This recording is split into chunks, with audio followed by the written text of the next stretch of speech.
नमस्ते. सकाळी उठल्यावर तुम्हाला तुमची बॉडी हेवी वाटते का? नेक स्टिफ वाटते का?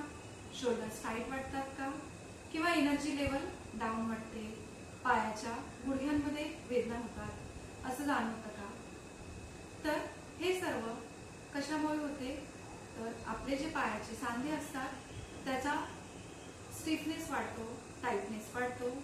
त्याचबरोबर मोबाईल, लॅपटॉप, लॉंग सिटिंग यामुळे हे सगळे जॉईंट्स आपले स्टिफ होत असतात आणि आपल्याला आपल्या ज्या डेली ॲक्टिव्हिटीज असतात जसं की वॉकिंग, रायटिंग, लिफ्टिंग और balancing your weight, balancing your body या सर्व रेग्युलर ॲक्टिव्हिटीजसाठी आपले जॉईंट्स रिलॅक्स असणं खूप महत्त्वाचं आहे.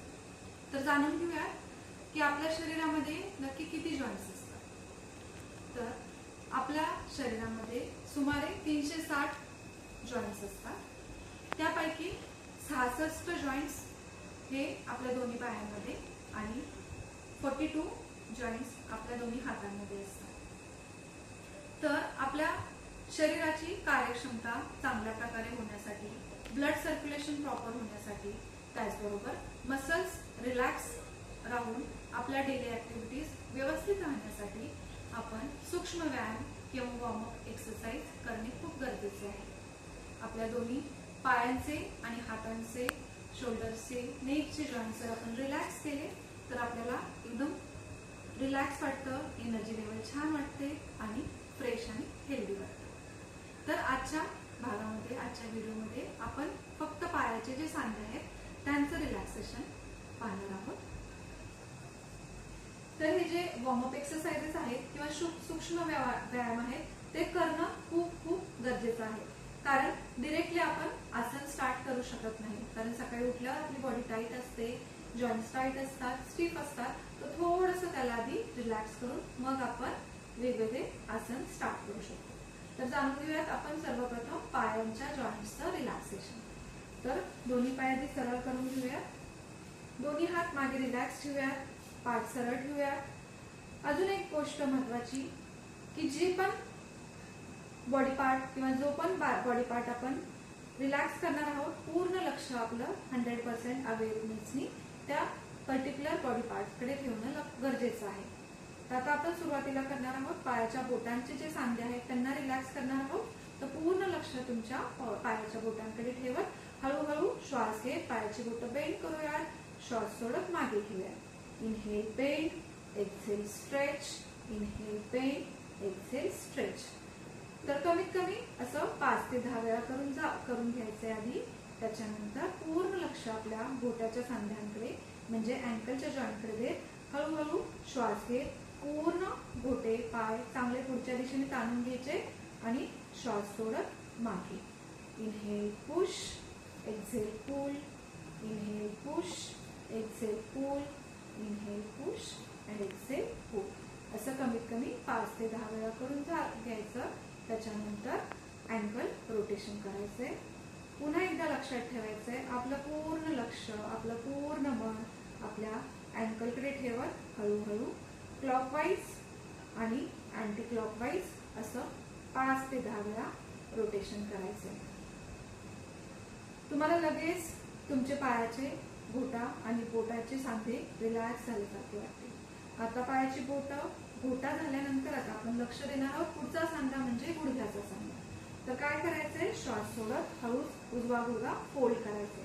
पोटाचे मसल हलकेसे आत घेत पोटाचे कोरला टाईट करत श्वास सोडत उजवा गुडघा फोल्ड करायचा आहे. श्वास घेत सरळ करायचा. हे करताना पूर्ण लक्ष आपला जो गुडघ्याचा सांधा आहे, नी जॉईंट आहे, त्याच्या आजूबाजूचे जे स्नायू आहेत, जे मसल्स आहेत त्याच्याकडे लक्ष देत करायचे. दोन्ही हातांनी उजव्या गुडघ्याच्या खाली पकडून श्वास सोडत उजवा गुडघा फोल्ड करायचा आहे. श्वास घेत सरळ, exhale fold, inhale straight, exhale fold, inhale straight. असं कमीत कमी 5 ते 10 वेळा करून झाल्यानंतर उजव्या गुडघ्याच्या खाली दोन्ही हातांनी पकडायचे आणि नी जॉईंटचं रोटेशन करायचंय.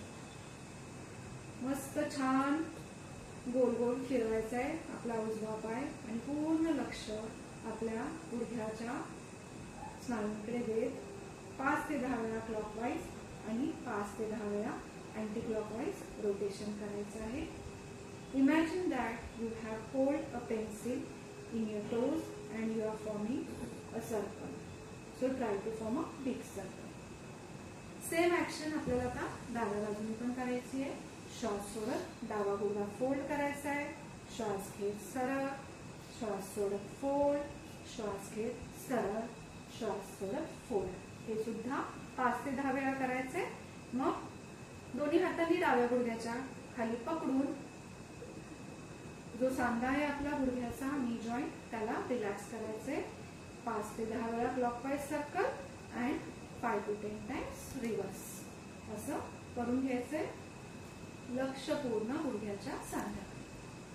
असं 5 ते 10 वेळा करून झाल्यानंतर आता आपण करणार आहोत रिलॅक्सेशन आपल्या हिप जॉईंट्स. म्हणजे आपले जो खुब्याचा सांधा आहे त्यांना रिलॅक्स करून घेणार आहोत. सो श्वास सोडत उजवा पाय फोल्ड करायचा आहे आणि आपल्या डाव्या मांडीवर ठेवायचा आहे. लक्षात घ्यायचंय की आपली उजवी टाच शक्य तितकी पोटाच्या जवळ घ्यायची, पाठ सरळ ठेवायची. आता आपण करणार आहोत व्हर्टिकल मुवमेंट और vertical relaxation of the heap joint. So श्वास सोडत श्वास घेत आधी उजवी मांडी खाली प्रेस करायची. श्वास सोडत वर. Inhale down, exhale up, down, up, down, up, down and up. हे सुद्धा तुम्ही कमीत कमी 5, 10 किंवा 15 वेळा करू शकता. आता उजवी मांडी अशी फोल्ड करायची, दोन्ही हातांनी पकडायची जसं आपण एखाद्या छोट्या बाळाला पकडतो आणि आपण करणार आहोत horizontal movement of the heap joint. तर पूर्ण लक्ष तुमच्या खुब्याच्या सांध्याकडे आणि तिथल्या आजूबाजूच्या मसल्सकडे देत हळूहळू आउट आणि इन मुवमेंट करायची आहे हिप जॉईंटची.